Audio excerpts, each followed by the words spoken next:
My first case study is of Betki. It is a goddess Mandodari. So the word, as we all know, the Betki, the word originated from Betta, a Kannada word which means hill or a mountain. So the area also is, a mountainous, a hilly area, and the village is located in the Fota Andrus Mahal, what we call. So there is a legend, nice legend of goddess Mandodari. So according to local tradition, Betki village once suffered from a lake that frequently overflowed, destroying fields and nearby settlements. So the villagers repeatedly built a burn to contain the water.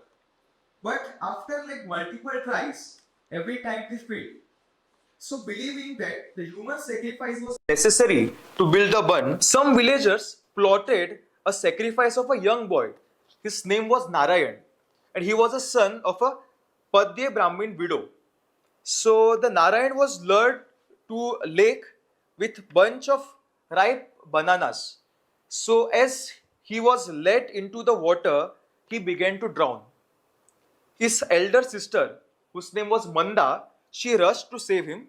She jumped into the water, tried to rescue his brother, but she too was pulled under, and both the children they died tragic death.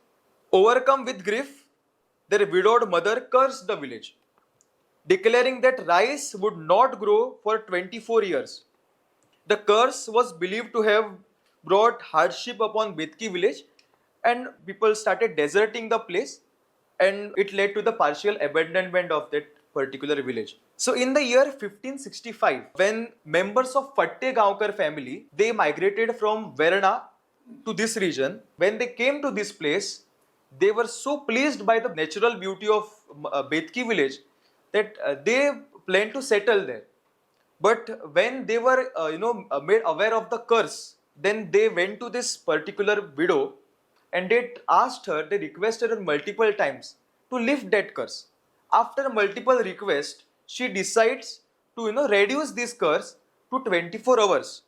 So still today, there is a tradition which is observed in the village where, out of 365 days, one day they do not cook anything, not a single grain is cooked in the entire village, and they do not eat anything within the area of that particular village, within the boundaries. So if you want to eat something, you can go out and eat.